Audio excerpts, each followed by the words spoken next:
दोस्तों, welcome to my YouTube channel आध्यात्म और विज्ञान। हम सभी ट्विन फ्लेम यात्रा में हैं।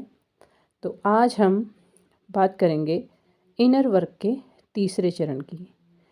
जैसे जैसे आप अपने ऊपर ध्यान देने लगते हैं, सेल्फ लव प्रैक्टिस करने लगते हैं, वैसे वैसे जो आपके दिल पे बोझ होता है, जो तकलीफ़ होती है, वो कम होने लगती है।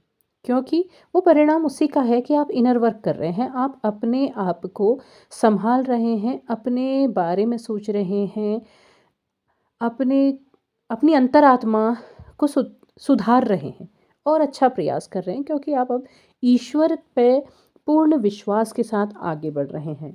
यहाँ से जो चरण शुरू होते हैं वो थोड़े से कठिन हो जाते हैं, क्योंकि अब आपकी जो एनर्जी है वो पहले की अपेक्षा थोड़ी सी बैलेंस हो जाती है, थोड़ा सा आप संभलने लगते हैं अगर आप चरणबद्ध तरीके से इनर वर्क कर रहे हैं तो यहाँ से जो अगला चरण आता है वो है ध्यान का।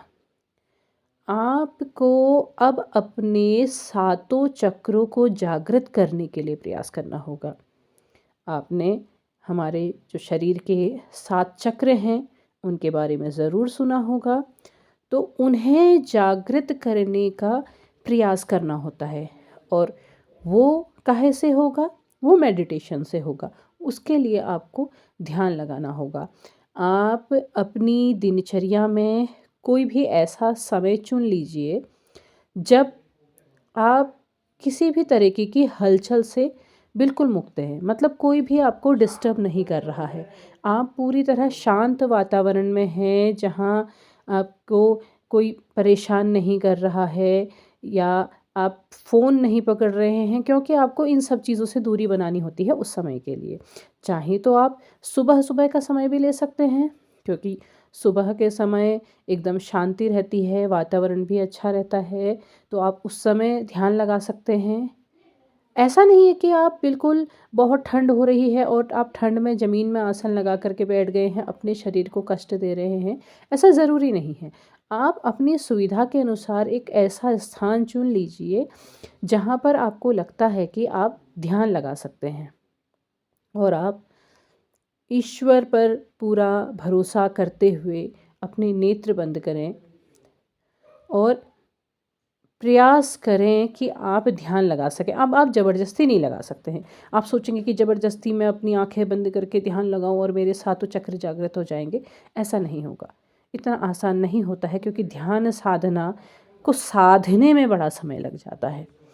तो आप ध्यान लगाने का प्रयास करें। आप पालथी मार के बैठ जाएँ, अपने शरीर को एकदम ढीला छोड़ दें, आँखें बंद कर लें, आँखों को भी ढीला छोड़ दें, और आप प्रयास करें ध्यान लगाने की। तो आपके मन में उस समय बहुत सारे विचार कौंधने लगेंगे, चारों ओर से बहुत सारे विचार आने लगेंगे।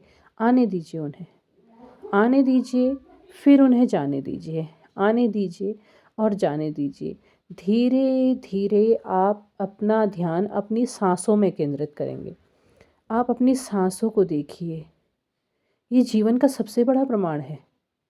आपकी चलती हुई सांसें, आपका धड़कता हुआ हृदय, कैसी माया रची है ईश्वर ने कि एक देह के अंदर उन्होंने एक प्राण जो दिखता भी नहीं है उसे फूंक दिया है, और आप चल रहे हैं जब तक कि आपका जीवन निर्धारित हुआ है। धीरे धीरे आप ध्यान लगाइए, आप हर विचार को मुक्त कीजिए, यहाँ तक कि जो आपके ट्विन का विचार जो बार बार आपके मन मस्तिष्क में आकर के घूम रहा है, उसे भी ध्यान के समय आप मुक्त करिए। ये बिल्कुल तय है कि 24 घंटे में भी आप अपने ट्विन के विचार को अपने आप से हटा नहीं पाते हैं। वो हर समय आपके साथ चलता है, क्योंकि वो आपका ट्विन है। लेकिन ध्यान के समय आपको उससे अपने आप को और अपने आप से उसे मुक्त करना होगा। आप बिल्कुल मुक्त कीजिए, बिल्कुल ध्यान केंद्रित कीजिए अपनी सांसों पे। बिल्कुल धीमे, जैसे पहले तेज से पहले आपने लंबी सांस लेनी है, फिर आपने धीरे धीरे सांसों की गति को भी धीमा करना है, और उन सांसों की गति को अपने पूरे शरीर में महसूस करने का प्रयास करना है। जब आप ऐसा प्रयास करते हैं तो आप धीरे धीरे देखेंगे कि जो आपका प्रयास है वो सफल हो रहा है। आप जो ध्यान पहले कुछ क्षणों के लिए लगा पा रहे थे, अब आपको उस ध्यान समाधि में बैठने में मज़ा आने लगा है। आप धीरे धीरे बैठेंगे, आपका ध्यान केंद्रित होगा। जब आपका ध्यान केंद्रित हो तब आप अपने 7 चक्रों की जागृति वाले ध्यान की ओर को कदम बढ़ा सकते हैं। उसमें कदम बढ़ाने के लिए, क्योंकि आपको मूलाधार से शुरू करके अपने सहस्रार चक्र तक बढ़ना है, और वो भी क्रम से एकदम धीमे धीमे, क्योंकि एक ही चक्र को जागृत होने में काफ़ी समय लगेगा। तो आप प्रयास करेंगे धीरे धीरे, प्रयास से सब कुछ सफल है। करत करत अभ्यास ते जड़मति होत सुजान कहा गया है। तो जब प्रयास करेंगे तो धीरे धीरे ज़रूर आपके प्रयास सफल होंगे और आप कर पाएंगे, और आपको तब धीरे धीरे महसूस होने लगेगा कि अब आपकी जो एनर्जी जो पूरी तरह इम्बैलेंस हो गई थी वो अब बैलेंस होने लगी है।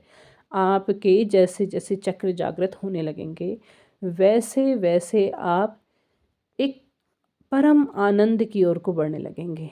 आपके अंदर की जो खूबियाँ जो दब गई थी, या जिस हिस्से को आप खो बैठे थे, वो आपको वापस मिलने लगा है। तो आप प्रयास कीजिएगा, धीमे गति से ही सही, थोड़ा थोड़ा ही सही, पर प्रतिदिन आप प्रयास कीजिएगा तो आप जानेंगे कि आप इस यात्रा के जिस चरण में आगे कदम बढ़ा रहे हैं वहाँ से आपको ईश्वर के संकेत मिलने लगे हैं, और आप धीरे धीरे ईश्वर से जुड़ने लगे हैं। तो प्रयास कीजिएगा, आगे बढ़िएगा, ईश्वर ज़रूर आपको सफलता देंगे, क्योंकि ईश्वर ही सर्वे सर्वा हैं। जो हम कह रहे हैं वो भी ईश्वर की मर्जी है, जो आप कर रहे हैं वो भी ईश्वर की ही मर्जी है। उम्मीद है आपको मेरा वीडियो पसंद आएगा। यदि पसंद आए तो प्लीज़ लाइक करें, शेयर करें और सब्सक्राइब करें। धन्यवाद।